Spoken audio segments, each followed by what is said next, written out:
anyway. I'd clearly not make it on Strictly Come Dancing with my moves. Anyway, fans of the show have taken to social media to lament this year's celebrity lineup. I quite like the lineup this year. I'm just going to put it out there. Yeah, I know it's controversial. I quite like it. I've only heard about one of them. Apparently, some people are calling it the worst cast ever. Yes. In fact, it's called a cast, which is weird. But you know JLS star JB Gill? No. OK, well, he's on it. DIY SOS presenter Nick Knowles? I do know him. There you go, there's one. What? Well, they are among those set to take part. But, of course, there have been allegations about the show. Abusive behaviour by professional dancers have all been in the papers in the last few weeks or so. So, this morning we're asking, has Strictly Come Dancing had its day? Let's talk to media commentator Paula London and showbiz journalist Julianne Traynor. Morning, ladies, to you both. Morning. Morning. Julianne, what do you think? Is it time to ditch the glitter ball? Absolutely not. I think the show will come back bigger and better than ever. And not only that, but they're also celebrating their 20-year anniversary this year. So it's a really big year for them. And the investigation, the results will come out tomorrow regarding Giovanni and Amanda Abington. So I think once that comes out tomorrow, they will draw a line under it and hopefully be able to move on. It's not just Giovanni, though, is it? There were other professionals that were accused of bad behaviour. Let's just say that much. Yeah. So is it something that can be easily wiped clean, as you say? I mean, like, obviously, you know, I don't condone anything that has been alleged to have happened, but I feel like there's been other shows, like Big Brother, for instance. A few years ago, they were embroiled in a massive racism row, and they recovered from that. So, and I feel as well now, Strictly Come Dancing, it's also like an integral part of British culture now. So many people. I mean, it's been around for 20 I wouldn't go that far. Everyone knows who it is. And also, you have to remember as well, Strictly Come Dancing, the British version, through that, the Italian version was born. It also is now in America. America's Dancing with the Stars. So it's had a massive knock-on effect. It's hugely popular, and there's a really successful format to the show. Paula? Yeah, I disagree. I feel like it's had its day. The viewing figures peaked around 4 years ago, the average viewing figures, but they still did get a lot of viewing figures for the final.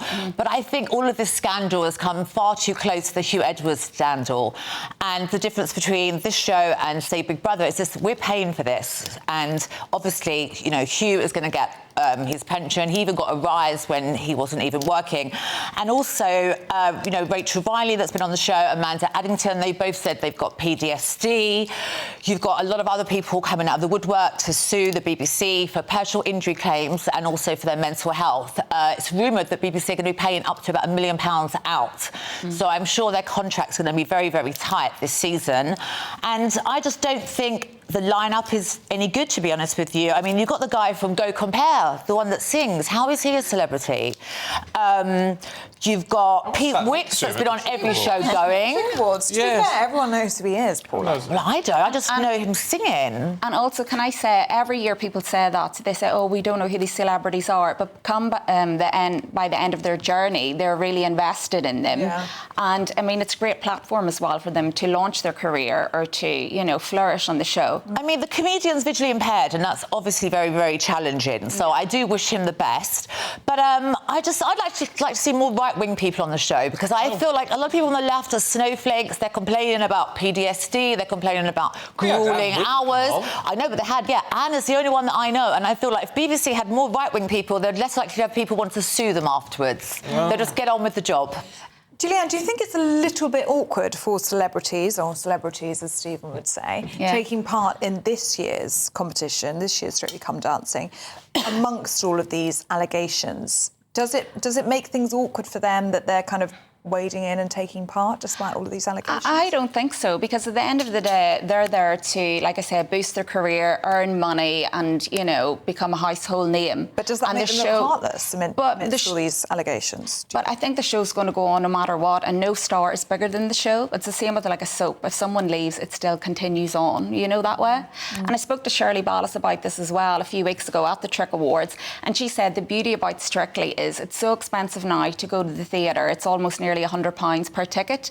Whereas with Strictly, you can sit at home on a Saturday night, you can watch it from the comfort of your sofa, you get to like immerse in the whole musical and theatre side of things, and it's just a really good feel-good show, I guess. It's family fun as well, isn't it? I wouldn't like to see it go anywhere. I think it's very wholesome. I've actually never watched the show. I've watched just some clips You're for missing this out, interview. Paula. No, because I'm not interested in ballroom dancing at all whatsoever, and I love the theatre. Well, I don't think any of it is ballroom. Yeah. There's Latin and... It's all sorts Exactly. of stuff. I have to say, I'm There's so with you, I much can't. more. I honestly, I don't think you could pay me to watch it, to be honest with you. All my socks off watching that. Yeah. But also, you have to remember as well, think of the amount of marriages and babies who've been born from the show. Well, a lot have been ruined from the Yeah, show as yeah, well. Like, that's really ruined. cute. That's really cute. I know someone whose husband said to her, not that she has been invited on, but said, if you ever get asked onto Strictly, you are not doing it. I'm not allowing you to do it. Really? Because of all The Strictly curse. the Strictly curse. Well, Joel Dommett's wife told me that as well. She says I've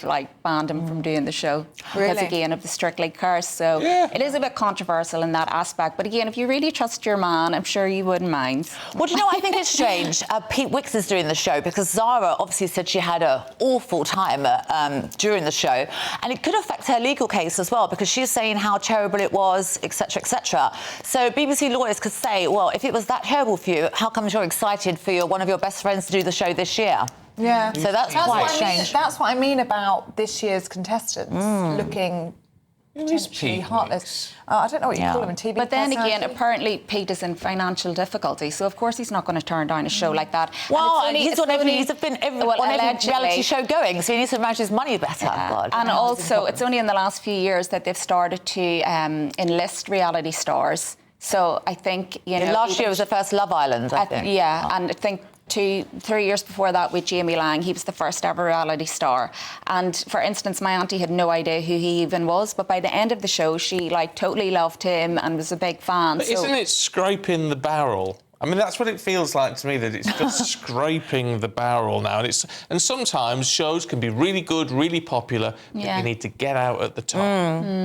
Well, I just feel like, at some point they're going to need a new catalogue of celebrities, aren't they? They've already, and also it's a massive hit with the royals. So many of them come forward and they love it.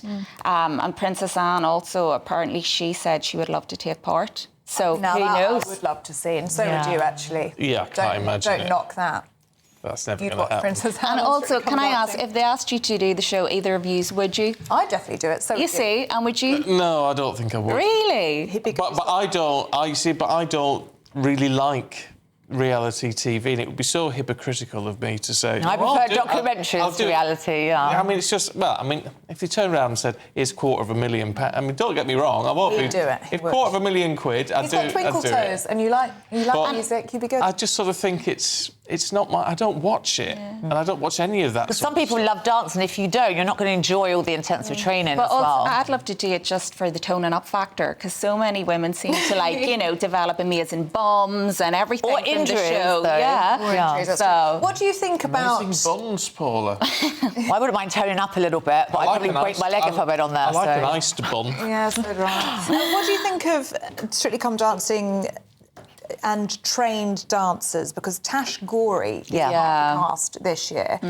glad that you're both nodding, because this is a bit of a curveball. But she is a trained dancer. She's a fantastic dancer, and she's part of the cast this year. How do you feel about that? Because that's Well, I don't think she should have been on the show, and I don't want to be shady or anything, but I mean, she was born with hearing problems. She was deaf until she was 5, then she had an implant. So she has a large social media platform and talks a lot to the deaf community. So I feel like that's one of the reasons they put her on the show. Ordinarily, if she'd been a trained dancer and, didn't have any other issues, I don't think she would have been on the show. Yeah, and it was the same, Alicia Dixon was on it a few years ago, and she already was at a massive advantage. So I do think they need to maybe reassess that. Yeah. Because I don't think it's fair having, experienced dancers not fair. and then novice ones. So Wasn't there a West End trained dancer last year? yeah, there was. I can't think of his Strictly. name. Yes, that's right. Yeah. And I think he made it to the final. So I do think they need to look into that slightly. Well, I also think the visually impaired gentleman, the comedian, it's very difficult to judge because obviously it's going to be more difficult for him, and I wish him all the best, but it's very difficult to judge if people have, different issues. Yeah. But I don't know. I just find the whole thing just a bit stale for me. But then maybe I'm just an old curmudgeon, Paula. No, well, I'm old-fashioned as well. That's really why I don't like it. Yeah. Oh, well, thank you Hopefully both. we'll see you on it next year. Well, you'd be tempted. Let us know what you think. It's a good discussion. It is good. It is a good Let us know discussion. what you think. gbnews.com/you'll say. Has Strictly had its day? Well, £250,000 is what it cost to get me on. I bet Paul Coit would do it for £250,000. He'd do it for £2.50 with Paul Coit.